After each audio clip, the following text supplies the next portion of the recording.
میں ہوں سلمان رشید اور ایک مسافر کی دنیا کی ایک نئی قصہ کے ساتھ آپ کے سامنے ہوں۔ آج میں آپ کو ایک کہانی سنانا چاہتا ہوں جو کہ بہت ہی عجیب ہے، اور جب میں نے پہلی بار سنی تو مجھے خاصی ہنسی بھی آئی کہ ہم کتنے، ہمارے ذہن کس طرف کو چلتے ہیں اور ہم کس قدر بیوقوف ہیں کہ ہم یہ کہانیاں ہم اپنے دل میں سینے سے لگا کے پھر رہے ہیں۔ تو یہ کہانی ریلوے کی ہے۔ ویسے تو کوئٹہ سے جو لائن چمن کو جاتی ہے، اور جس نے پھر اسپن بولدک اور قندھار جانا تھا، کبھی پرانے زمانے میں انگریزوں کا خیال تھا کہ یہ بنے گی لائن کیونکہ انہوں نے روس کی آمد کو روکنا تھا انڈیا کے اندر وغیرہ وغیرہ۔ تو آپ یہ نقشے پہ دیکھ سکتے ہیں کہ یہ کوئٹہ ہے اور یہاں سے یہ لائن جا رہی ہے چمن کو۔ اسپن بولدک بالکل چمن کے بارڈر کے پار ایک ان کا افغانستان کا گاؤں ہے۔ تو یہ اس لائن کی داستان ہے۔ اب یہ وقت ہے 1880 کا دہائی کا، اور ریلوے لائن بلوچستان میں پہلے تو کافی ساری بچ چکی تھیں، اب اس لائن کے اوپر کام ہو رہا تھا۔ تو سامنے کوئٹہ اور چمن کے بیچ کار جو ہے ایک بڑا اونچا پہاڑ ہے، زیادہ اونچا تو نہیں ہے، 11-12 ہزار فٹ کی بلندی ہے صرف، خواجہ عمران جسے کہتے ہیں، اور اس کے اوپر ایک مزار بھی سو کالڈ بنا ہوا ہے۔ اس مزار کی کہانی کبھی آپ کو ایک اور اس میں سناؤں گا۔ تو یہ پہاڑ درمیان میں پڑتا ہے۔ اب اس کے اوپر سے سڑک جو ہے وہ تو ابھی بھی جاتی ہے، اور ہم کئی سال سے دیکھ رہے ہیں کہ برف پڑ جائے تو ٹرک پھنسے ہوئے ہوتے ہیں، برا حال ہے، سڑک کا بھی حال پتلا ہی ہے، لیکن بڑا مشکل تھا اس کے اوپر سے گزرنا۔ اور ریلوے کا تو اس پہ وہ چڑھنا اور اترنا ہی ناممکن تھا، کیونکہ انجن اس قسم کی چڑھائی نہیں چڑھ سکتے جیسا کہ ایک موٹر گاڑی چڑھ جاتی ہے۔ تو چنانچہ اس کے اندر سرنگ کرنی تھی، وہ لازم تھا۔ تو 14 اپریل 1888 کو کام شروع ہوا، اور ایک بڑی دلچسپ کتاب ہے کپلنگز to the Khyber, P S A بیرج نام کے ایک صاحب نے لکھی تھی، اور 1960 کی دہائی میں لکھی تھی۔ اور دلچسپ بات یہ ہے کہ جب میرے والد جب نئے نارتھ ویسٹرن ریلوے میں اسسٹنٹ انجینئر بھرتی ہوئے 1943 میں، تو اس کے 1-2 سال کے بعد انہوں نے بیرج کے ساتھ کام کیا، اور یہ بیرج صاحب جو تھے یہ میرے والد کے برج سپرنٹینڈنٹ تھے۔ تو یہ کتاب جو ہے کپلنگز ٹو دا خیبر، اس میں بیرج نے لکھا کہ یہ ٹنل کھودنے کے لیے دیکھیے لوگ کتنی دور دور سے انگریز حکومت لے کے آئی۔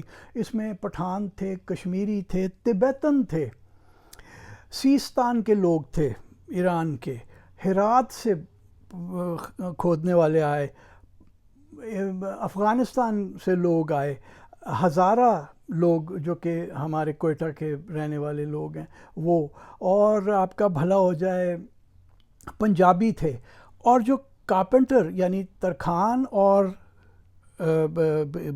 میسن تھے، اینٹیں لگانے کا جو کام، پتھر لگانے کا جو کام جانتے تھے، ماہر تھے، وہ سکھ تھے۔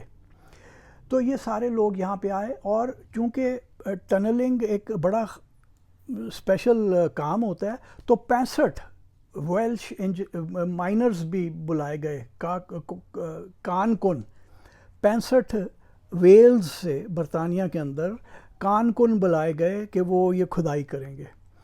اور جیسا کہ میں نے ابھی آپ کو بتایا کہ 14 اپریل کو یہ کام شروع ہوا 1888 میں، اور ایگزیکٹلی 2 سال اور 3 دن بعد 17 اپریل 1890 کو مکمل ہو گیا، اور پھر ریلوے لائن بچھانے کا مرحلہ تھا۔ تو یہ کھوجک ٹنل کی پہلے آپ یہ چند تصویریں دیکھ لیجئے۔ یہ 25 نمبر ایک جگہ پہ لکھا ہوا جو آپ دیکھ رہے ہیں بائیں ہاتھ پہ، اس کا مطلب ہے کہ نیچے سے جو ریلوے لائن چلی آ رہی ہے سبی سے، مچ سے ہوتی ہوئی، یہ اس پہ 25ویں ٹنل بنتی ہے۔ تو یہ 25 نمبر کا یہ مطلب ہے۔ اچھا، پھر یہ جو برجیاں سی آپ دیکھ رہے ہیں جو کہ اب بالکل اس کے ساتھ ملی ہوئی ہیں اوپر کی پیراپیٹ کے ساتھ، یہ ایکچولی ٹاورز تھے لمبے لمبے، کا خاصے اونچے. اور یہ اب آپ دیکھ رہے ہیں پرانی تصویر جو کہ 1935 والے زلزلے سے پہلے کی ہے. وہ جو بھوچال آیا تھا 1935 میں تو اس میں بہت سارا نقصان ہوا تھا. تو یہ جو 2 برجیاں اوپر نکلی ہوئی ہیں یہ بھی ڈھہ گئی تھیں. تو پھر انگریزوں نے کہا کہ اب کون اوپر کھڑی کرے, تو انہوں نے یہ یہیں پہ مرمت کر کے چھوڑ دیا. تو یہ جو یہ سرنگ تو کھد گئی, اور ستمبر 1891 کے اندر پہلی ٹرین بھی اس میں سے گزر گئی. اچھا, یہ اب آپ یہ ریلوے اسٹیشن ہے شیلا باغ کا. اب آپ یہ دیکھ لیجئے کہ تختہ بھی لگا ہوا ہے شیلا باغ کا, اور آپ کو جو پیچھے تختے کے پیچھے لال چھت والی عمارت دکھ رہی ہے, یہ وہ پرانا ریلوے اسٹیشن ہے جو پہلا اوریجنل ریلوے اسٹیشن تھا شیلا باغ کا, جو 1880 کی دہائی میں بنا, اور پھر بعد میں کسی وقت میں اس کو گودام سا بنا دیا. اس میں آج کل وہ بتیاں وغیرہ رکھتے ہیں, اور ایک نیا ریلوے اسٹیشن بنایا گیا 1940 کی دہائی کے اندر. وہ یہ ریلوے اسٹیشن ہے جس کی تصویر اب آپ دیکھ رہے ہیں. اب دلچسپ بات یہاں پہ یہ ہے کہ یہ جو شیلا باغ ہے اس کو سارے شیلا باغ کہتے ہیں, اور مشہور یہ ہے کہ جناب شیلا ایک بڑی خوبصورت ناچنے والی تھی, اور اس کو یہاں لایا گیا تھا. یہ جو سارے کالے گورے کام کر رہے تھے یہاں پہ, ان کی دل پشوری کے لیے. تو وہ یہاں پہ روز رات کو ڈانس مانس کر کے دکھاتی تھی, یعنی مجرا ہوا کرتا تھا. اور بھی بڑی وہ پھر مرچ مسالہ جیسے کہ ہم لگاتے ہیں اور بھی لگایا جاتا ہے.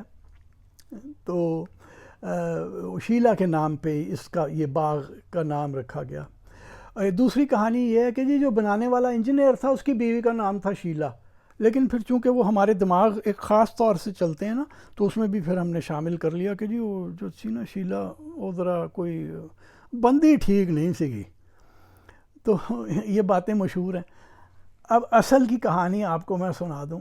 اصل کی کہانی یہ ہے کہ لفظ ہے شیلا باغ, اور شیلا یہاں کی پشتوں میں چھوٹی ندی کو کہتے ہیں. اور آس پاس کے پہاڑوں سے جو ندیاں گرتی ہیں ان سے یہاں پہ باغ تھے. اب تو خیر وہ اتنے نہیں رہے, لیکن خوبانی وغیرہ شاید اب بھی آپ کو مل جاتی ہے. تو یہاں وہ جو باغ تھے تو وہ شیلا باغ تھے. یہاں نہ کوئی ناچنے والی تھی, نہ کسی انجینئر کی بد کردار بیوی تھی شیلا جس کے نام پہ یہ شیلا باغ ہے. لیکن آپ اگر جائیں گے نا, آپ کو ہو سکتا ہے اسٹیشن ماسٹر اگر مل جائے وہ بھی یہی داستان سنائے گا.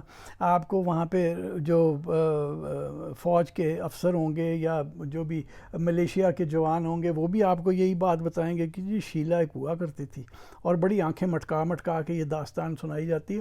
میں نے 20 دفعہ, یعنی جتنی دفعہ بھی میں گیا ہوں, میرے خیال 10-12 دفعہ تو گیا ہوں, تو وہ ہر بار میں نے یہی داستان سنی ہے. تو یہ شیلا کی کوئی جوانی کی ایسی داستان یہاں پہ بالکل نہیں ہے. میں آپ کو ایک چیز جاتے جاتے اور بھی بتا دوں کہ انگریز پتہ نہیں, ویسے تو بڑے قابل لوگ تھے اور نام وام کے اوپر بڑا غور کیا کرتے تھے, لیکن جو لائن کوئٹہ سے بوستان, اور پھر بوستان تک تو براڈ گیج ہے, بوستان سے یوب نیرو گیج ٹرین جایا کرتی تھی, اس کی داستان بھی ایک دن آپ کو سناؤں گا. تو بوستان سے آگے 2-4 ایک آدھا اسٹیشن چھوڑ کے ایک جگہ آتی ہے جہاں پہ پھٹا لگا ہوا ہے توراغ برگی. اردو میں بھی توراغ برگی لکھا ہے اور انگریزی میں بھی توراغ برگی لکھا ہے. اصل میں وہ لفظ ہے تور غبرگئے. غبرگئے بھی پشتو کے ادھر کے ڈائلیکٹ میں ایک چھوٹی ندی کو کہتے ہیں, اور تور کالا یعنی کالی ندی کو گارے والی ندی ہوتی ہوگی. تو انگریز نام بگاڑتے تھے, تو وہ انہوں نے بیچاروں نے شیلا باغ کو تو شیلا باغ ہی رہنے دیا, لیکن ہم نے پھر کوئی مسالہ تو ڈالنا تھا تو ہم نے پھر اس کو شیلا بنا لیا, اور باقی جو ہے جیسے کہتے ہیں the rest is history, وہ بنتی گئی. آج کی داستان صرف یہی تھی.